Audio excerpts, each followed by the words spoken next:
Hello everyone, my self doctor Zubair सरकार। आज हम बात करेंगे पार्किंसंस रोग के बारे में। ये क्या होता है, किस वजह से होता है, इसके क्या लक्षण होते हैं और इसको कैसे पहचानें और किस तरह से इसका इलाज संभव है। तो पार्किंसंस रोग जो है वो एक न्यूरोजेनेटिव कंडीशन है। मतलब कि इसमें जो ब्रेन के कुछ अंदरूनी हिस्से होते हैं, उनमें जो न्यूरॉन्स होते हैं, सेल्स होती हैं, कोशिकाएं होती हैं, वो सूखने लगती हैं।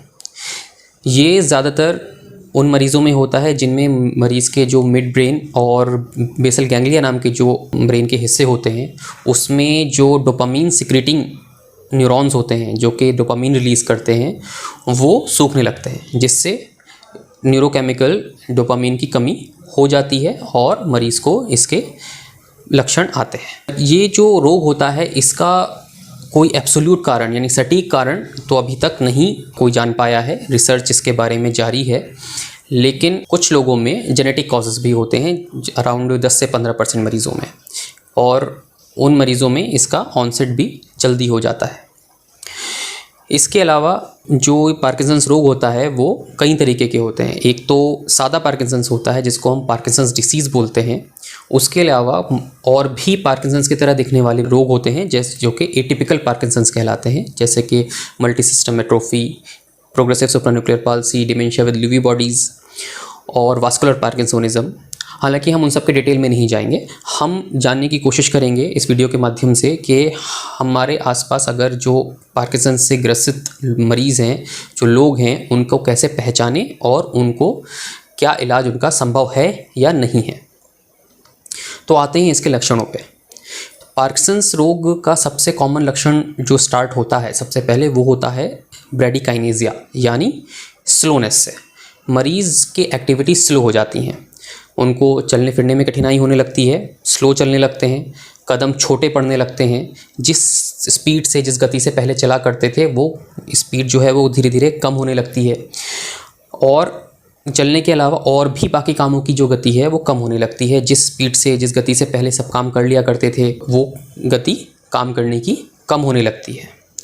इसके अलावा जो इम्पॉर्टेंट सिम्टम आता है वो आता है ट्रेमर्स का, यानी कंपन का। कंपन में स्पेशल जो इन मरीज़ों में फीचर होती है वो ये होती है कि इस मरीज़ों का जो कंपन होता है, पार्किंसंस लोगों मरीज़ों का जो कंपन होता है वो ठहराव पे ज़्यादा होता है। मतलब जब वो रेस्ट पे होते हैं, जब बैठे होते हैं आराम से खड़े होते हैं, कुछ नहीं कर रहे होते हैं, तब वो कंपन ज़्यादा होता है, और जब कोई काम कर रहे होते हैं तब वो कंपन कम हो जाता है। इसके अलावा जो तीसरा लक्षण होता है, मेन लक्षण होता है, वो है रिजिडिटी, यानी जकड़ापन आ जाता है शरीर में। उठने में दिक्कत होती है, चलने फिरने में दिक्कत होती है, एक स्टिफनेस जिसको बोलते हैं वो मरीज़ के शरीर में आ जाती है। उसके अलावा पोस्चरल इंस्टेबिलिटी स्टार्ट हो जाती है जब बीमारी धीरे धीरे बढ़ती है, यानी जब मरीज़ को चलने में ऐसा लगता है कि हम गिर जाएंगे। और अक्सर जो है जब बीमारी बढ़ती है तो फिर फॉल्स स्टार्ट हो जाते हैं, यानी मरीज़ जो है गिरने भी लग जाते हैं, थोड़ी दूर चलने पर भी गिर जाते हैं। इसके अलावा जो सिम्टम्स में जैसे कि राइटिंग का चेंज हो जाना, वो एक इम्पॉर्टेंट सिम्टम है अर्ली स्टेजेस में इस बीमारी के, कि भाई पहले जो लिख पाते थे वो राइटिंग धीरे धीरे छोटी होने लगती है। उसके अलावा चेहरे पर जो पहले एक्सप्रेशंस रहते थे वो एक्सप्रेशंस कम होने लगते हैं, और मरीज़ का जो चेहरे पे कठोरता आने लगती है। जो पहले हंसमुख रहते थे, हंसते थे, बोलते थे, तो वो चेहरे पे वो हंसना बोलना कम हो जाता है और ठहराव सा एक इमोशंस का चेहरे पे महसूस होता है, जिसको हम मास्क लाइक फेशियस बोलते हैं या एक्सप्रेशनलेस फेशियस बोलते हैं। इसके अलावा कुछ नॉन मोटर सिम्टम्स भी आते हैं, जैसे कि मरीज़ को कॉन्स्टिपेशन बहुत ज़्यादा रहता है, मुंह में सूखापन बहुत ज़्यादा रहता है, उठने बैठने पे चक्कर आने लगते हैं, और उसके अलावा साइकोलॉजिकल सिम्टम्स जैसे कि एंजाइटी, डिप्रेशन और ये सब पर्सनालिटी में चेंजेस ये भी स्टार्ट हो जाते हैं। इम्पॉर्टेंट चीज़ यहाँ पे एक बताने की ये है कि जो ऐसे ये लक्षण हैं, तो ये जो पार्किंसंस डिसीज़ होती है उसमें ये लक्षण इसी शैली में आते हैं। हालांकि जो एटिपिकल पार्किंसोनिज्म जो मैंने पहले बताया वो वाले अगर सिंड्रोम्स होते हैं तो उनमें लक्षण ज़्यादा तेज़ी से आते हैं, ज़्यादा बढ़े हुए होते हैं, और उन मरीज़ों में कुछ सिम्टम्स जैसे कि जल्दी जल्दी गिरना और आँखों के मूवमेंट में परेशानी और पर्सनैलिटी में ज़्यादा चेंजेस और भूलने की दिक्कतें, ये सब दिक्कतें ज़्यादा जल्दी स्टार्ट हो जाती हैं और बहुत तेज़ी से स्टार्ट होती हैं। अब इसका जो इलाज है वो कैसे होता है, क्या क्या ऑप्शंस अवेलेबल हैं। इलाज के लिए सबसे पहले इम्पॉर्टेंट तो ये है कि आप अपने डॉक्टर से एज सून एज़ पॉसिबल जो है वो परामर्श करेंगे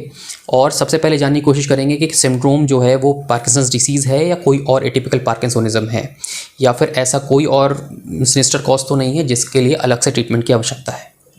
जो पार्किंसंस डिसीज़ होती है उसकी ट्रीटमेंट के लिए बहुत अच्छी दवाएं अवेलेबल हैं, जो कि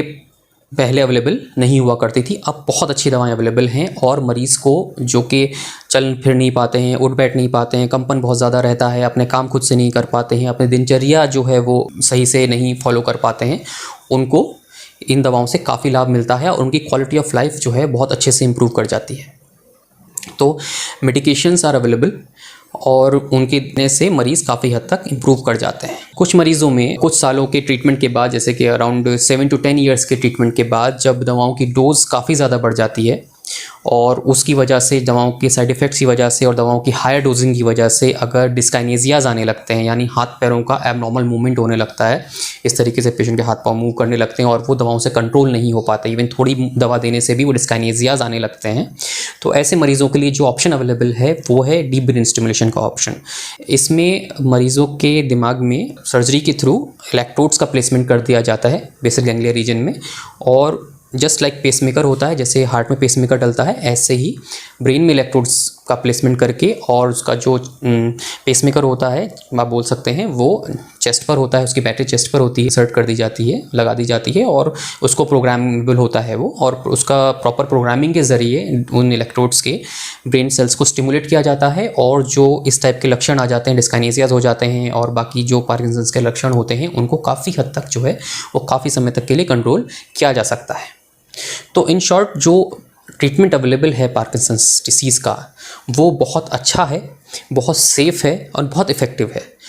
तो सिर्फ हम अपने आसपास ये देख कर के कि मरीज़ों जो कि स्लो चलने लगे हैं और कंपन आने लगा है, तो उसको सिर्फ बुढ़ापे की बीमारी ना मान करके हम उनका इवैल्यूएशन कराएं, असेसमेंट कराएं, जिससे कि वो मरीज़ जो कि अपनी क्वालिटी ऑफ लाइफ खो चुके हैं और अपनी दिनचर्या नहीं फॉलो कर पाते हैं अपने लक्षणों की वजह से, वो ट्रीट हो पाएँ और वो अपनी लाइफ को और बेहतर तरीके से और अपनी क्वालिटी ऑफ लाइफ को मेनटेन करते हुए अपनी लाइफ को जी पाएँ। Thank you.